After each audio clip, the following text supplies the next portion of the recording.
स्वागत है आपका हमारे यूट्यूब चैनल पर। फ्रेंड, आज का पहला प्रश्न है, स्कंद पुराण में नंदा देवी पर्वत से कालगिरी तक के क्षेत्र को क्या कहा जाता है? तो इसका राइट आंसर है ऑप्शन नंबर ए। इसका करेक्ट आंसर है कुमाऊं क्षेत्र कहा जाता है। अगला प्रश्न है, अल्मोड़ा के जाखन देवी मंदिर में किसके निवास करने की पुष्टि हुई है? ऑप्शन ए कत्यूरी की, ऑप्शन बी यक्षों की, ऑप्शन सी खसों की, ऑप्शन डी चंदों की। तो इसका राइट आंसर हो जाएगा ऑप्शन नंबर बी। इसका करेक्ट आंसर हो जाएगा यक्षों की। अगला प्रश्न है, कार्तिकेयपुर राजाओं की राजभाषा क्या थी? इसके लिए ऑप्शन है, option A Garhwali, option B Kumaoni, option C Sanskrit, option D इनमें से कोई नहीं। तो उसका राइट आंसर हो जाएगा option number C Sanskrit. Kartikeyapur राजाओं की राजभाषा क्या थी? संस्कृत थी। अगला प्रश्न है, सर्वाधिक प्रसिद्ध नाग मंदिर भेरीनाग किस जनपद में है? तो इसका राइट आंसर हो जाएगा ऑप्शन नंबर बी पिथौरागढ़ में। अगला प्रश्न है, चंद वंश का अंतिम शासक कौन था? Option A Baz Bahadur Chand, option B Mahendra Chand, option C Gyanchand, option D Bhishmachand.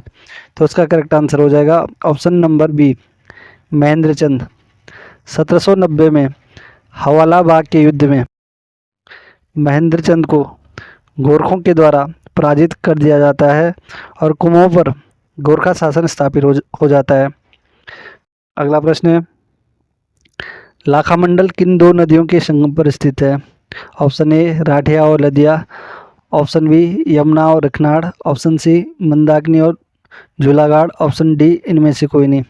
तो इसका राइट आंसर हो जाएगा ऑप्शन नंबर बी यमुना और रखनाड़ के संगम पर है। ये प्रश्न आयोग के द्वारा पूछा भी जा चुका है। लाखामंडल में रानी ईश्वरी का अभिलेख भी मिला है। अगला प्रश्न है, गोल आकृति वाला ताल कौन सा है? इसके लिए ऑप्शन है, option A Bhimtal, option B Dodi Tal, option सी काना ताल, ऑप्शन डी झिलमिल ताल। तो उसका राइट आंसर है ऑप्शन नंबर डी झिलमिल ताल। क्या है? गोल आकृति वाला ताल है। भीम ताल है त्रिभुजाकार ताल। डोडी ताल है 6 कोणों वाला ताल। डोडी ताल क्या है? 6 कोणों वाला ताल कौन सा है? डोडी ताल 6 कोणों वाला ताल। काना ताल भी डोडी ताल के ऊपर है। अगला प्रश्न है, रानी बाग किस नदी के तट पर स्थित है? Option A Mandakini, option B Gola, option C Saryu, option D Ramganga. तो इसका राइट आंसर है ऑप्शन नंबर बी। इसका करेक्ट आंसर हो जाएगा गोला नदी के तट पर। अगला प्रश्न है, पौवार शासनकाल का सबसे प्राचीनतम ताम्रपत्र किस शासक का है? तो इसका करेक्ट आंसर हो जाएगा ऑप्शन नंबर ए। इसका करेक्ट आंसर हो जाएगा जगतपाल का सबसे प्राचीन ताम्रपत्र मिला है। अगला प्रश्न है, पर्वतीय राज्य परिषद 1967 की स्थापना किसकी अध्यक्षता में हुई? तो इसका राइट आंसर हो जाएगा option number A Dayakrishna Pande. अगला प्रश्न है, राकस ताल और महेश्वर ताल किस जनपद में स्थित है? तो उसके लिए ऑप्शन दिए गए, option A Pithoragarh, option B Chamoli, option C Bageshwar, option D Almora. तो उसका करेक्ट आंसर हो जाएगा ऑप्शन नंबर ए पिथौरागढ़। अगला प्रश्न है, वैली ऑफ दून किसकी रचना है? ऑप्शन ए है Frank Smith, option B A R Gill, option C H G Walton, option D इनमें से कोई नहीं। तो उसका करेक्ट आंसर हो जाएगा ऑप्शन नंबर 20 का करेक्ट आंसर हो जाएगा ए आर गिल। ये रचना आयोग के द्वारा पूछी भी जा चुकी है। अगला प्रश्न है,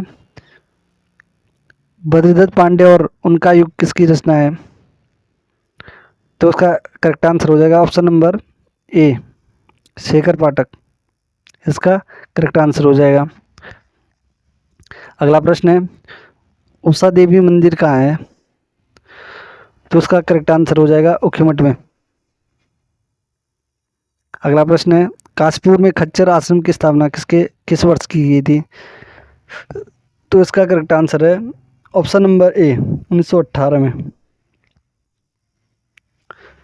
अगला प्रश्न है गढ़वाली तुम्हें क्या हो गया है किस कांड का वाक्य है? ऑप्शन ए पेशावर कांड, ऑप्शन बी तिलाड़ी कांड, ऑप्शन सी मसूरी कांड, ऑप्शन डी सल्ट कांड। तो इसका करेक्ट आंसर हो जाएगा ऑप्शन नंबर ए पेशावर कांड। पेशावर कांड में रिकेट ने कहा कि गढ़वाली तुम्हें क्या हो गया है। अंग्रेज अधिकारी कौन था? रिकेट। उसने कहा गढ़वाली तुम्हें क्या हो गया है।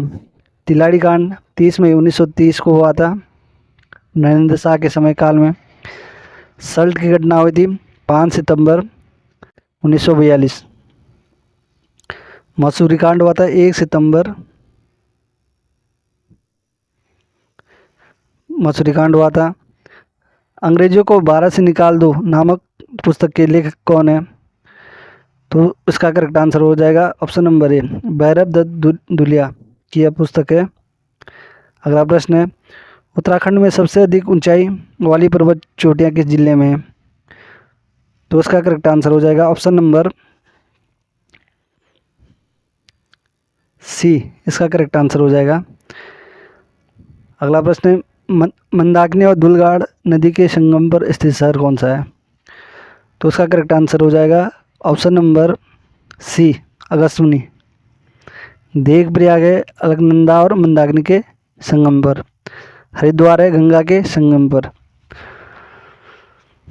अगला प्रश्न है सिख तीर्थ स्थल मीठा रेठा साहिब किन दो नदियों के संगम पर है? तो मंदाकिनी और दुलगाड़ के संगम पर है। अगला प्रश्न है उत्तराखंड में वास्तुतः मूर्तिकला क्षेत्र में स्वर्णकाल किस वंश के समय माना जाता है? तो उसका करेक्ट आंसर हो जाएगा ऑप्शन नंबर ए कार्तिकेयपुर राजवंश। इसका करेक्ट आंसर हो जाएगा। अगला प्रश्न है किस किले को फोर्ट मोइरा कहा जाता है? तो इसका राइट आंसर हो जाएगा ऑप्शन नंबर ए लाल मंडी को फोर्ट मोइरा भी कहा जाता है। खगमरा किला किसने बनाया था? भीष्मचंद ने। राजभुंगा बनाया था सोमचंद के द्वारा। नेथड़ा का किला गोरखों के द्वारा बनाया गया था, इसे गोरखा कालीन कहा जाता है। अगला प्रश्न है मल्ला महल किला किस चंद राजा ने बनाया था? तो उसका करेक्ट आंसर है कल्याण चंद। अगला प्रश्न है आज़ाद हिंद फौज में वीरता दिखाते हुए कितने गढ़वाली सैनिक शहीद हुए थे? तो उसका करेक्ट आंसर हो जाएगा ऑप्शन नंबर ए 800। अगला प्रश्न है नेताजी सुभाष चंद्र बोस ने किसे अपना निजी सहायक बनाया था? तो उसका करेक्ट आंसर हो जाएगा बुद्धि सिंह रावत। अगला प्रश्न है अल्मोड़ा अखबार किस भाषा में निकला था? तो ये कुमाऊनी भाषा का था। किस भाषा का अखबार था? कुमाऊनी भाषा। और निकलता था उर्दू में निकला था। अगला प्रश्न है 1914 में होम रूल लीग के संस्थापक कौन थे? तो ऑप्शन दिए हैं। Option A Victor Mohan Joshi, option B Badridatt Pande, option C Chiranjiv Lal, option D उपयुक्त सभी। तो उसका करेक्ट आंसर हो जाएगा ऑप्शन नंबर डी उपयुक्त सभी। तो फ्रेंड ये थे हमारे कुछ इम्पोर्टेंट प्रश्न। यदि आपको प्रश्नों का स्तर अच्छा लगा हो तो चैनल को लाइक शेयर सब्सक्राइब और कमेंट कीजिए। Thank you.